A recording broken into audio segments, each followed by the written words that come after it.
Hi everyone, I'm Sandy. Welcome to Barsan Homestead.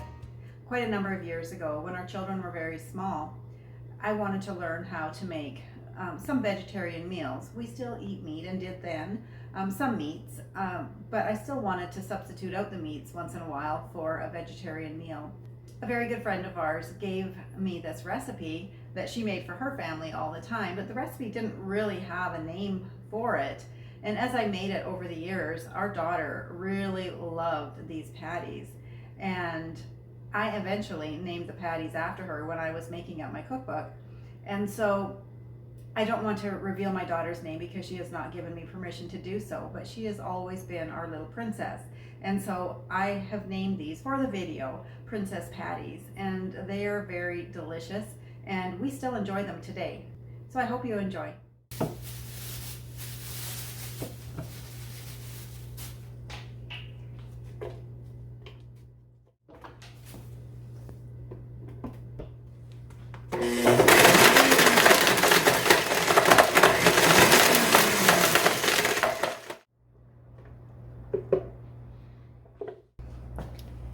The first thing you're going to need making princess patties is breadcrumbs. I just like to make mine from frozen bread, or you can use fresh bread, or you can buy your own crumb. You can buy crumbs from the grocery store if you want. I am tripling my recipe because I am making some for the freezer, but I am going to be putting in the description box just the single recipe, so it will make a much smaller batch than this, and I think that's equivalent to a cup, so we're going to just dump that in there.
First thing we're going to do is to begin with 3 cups of rolled oats.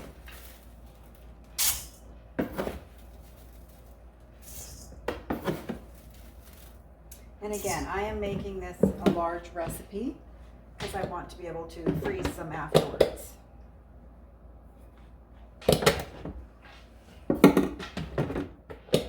We're going to mix all the dry ingredients first. So we have 3 cups of breadcrumbs that we just made. For later. This is chicken spice, and there's 3 tablespoons of that. There's 1.5 teaspoons of salt. And 3 tablespoons of onion powder.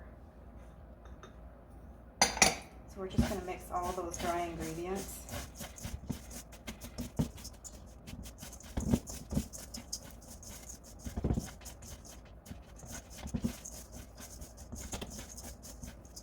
Okay, and they look very well combined.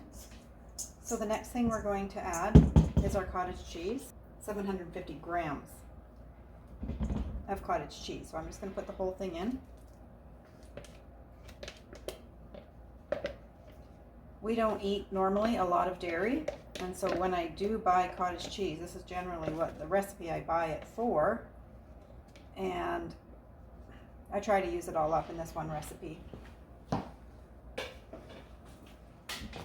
So I'm just actually not even going to mix that quite yet. I'm just going to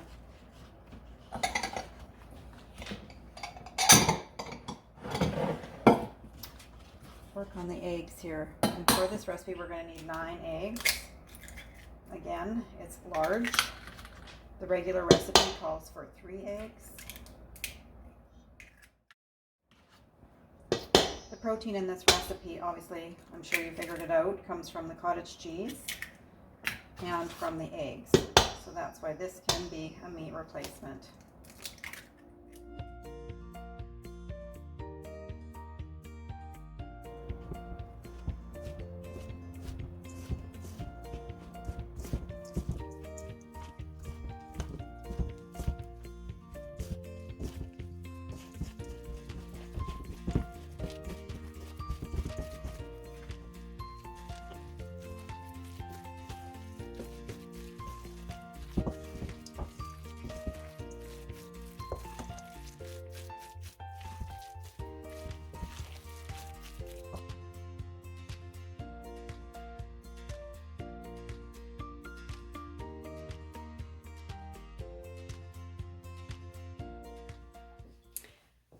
So you would want to pre-warm your pan, whatever you're going to be using to cook your patties in. I like to use my oil core skillet, and it's warmed and ready to 350, but again, you can use any frying pan that you have. That will work just fine. What I do is I use a 1/3 cup measure because I want all my patties to be the same size. And so I just scoop out, and this gets your hands really messy. But first I just put some oil. I just use olive oil, and I use a good amount because these stick otherwise. They like to stick really good, actually. So, and I just flip them out and I form them into patties. And then we take our crushed cornflakes and just dip them into there. And I make sure they're very well coated. And then just kind of reshape them once they're in the pan a bit.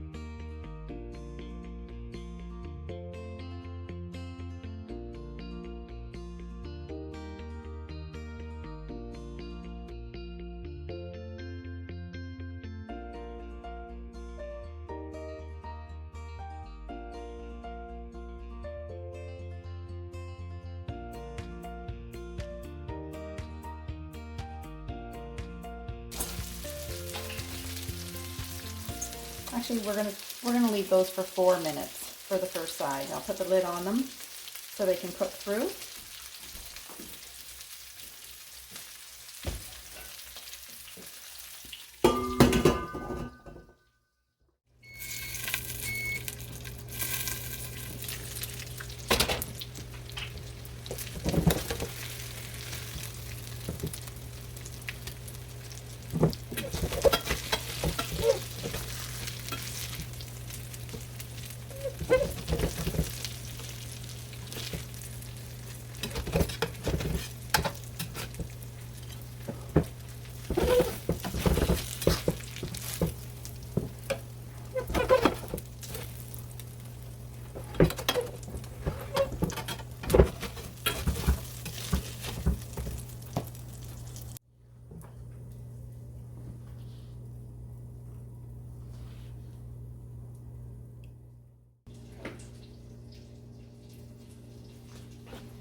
So the potatoes are all ready. I'm just going to mash them. I just put them in a bowl. It just makes it a little easier to mash. Otherwise, I tend to get them all over the place. So these are some of our garden potatoes, and these are Yukon Golds. So since Barney's had his heart attack, I'm going to mention this lots in my cooking, we don't use butter in our potatoes, or mashed potatoes, or milk. And I have made mashed potatoes for people using olive oil and water and a bit of salt, and I'm here to tell you, nobody could tell the difference. So here's what I do. I just dump in, I would use normally about a 1/4 cup of butter or a good heaping tablespoon, something like that. So we're just going to put a little bit of olive oil in. Butter always has salt in it. That's what gives it such yummy flavor. Olive oil has none. So I'm going to put about a 1/4 of a teaspoon of salt in there, maybe half, probably more like 1/4. And then we're just going to put a little drizzle of water in there. And if you want to make garlic mashed potatoes, you can, instead of putting salt in, you can put garlic salt. Or if you don't have garlic salt, you just use garlic powder and add a little bit more salt accordingly. But I find the garden potatoes, the Yukons, have such fantastic flavor to start with that they don't need a lot of help on the flavor department. And so by doing this, you're reducing dairy in your diet, which for some people, you might need it, want it, love it, that's fine. But for us, it's creating health problems for us, and so we are reducing that. And this is just another way you can create less calories in your food.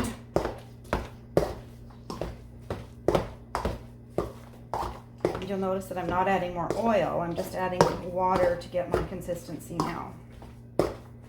And I will do a taste test on them to make sure that they have enough flavor. A little bit more salt is all I'm going to add if they need anything, but the chances are they're not going to need anything. I just want them to have a bit more of a whipped look to them. And I don't want to put too much water in because they will turn soupy. So we just want, I think that'll be it. I think this is what I'm looking for.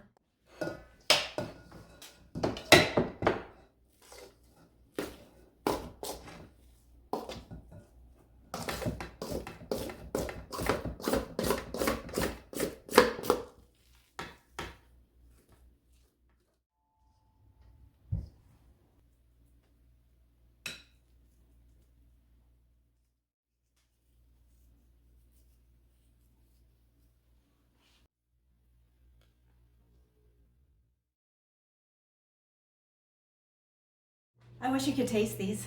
They're very good. We really, really like them. And I hope you enjoyed making supper with me today. I'll see you in the next video.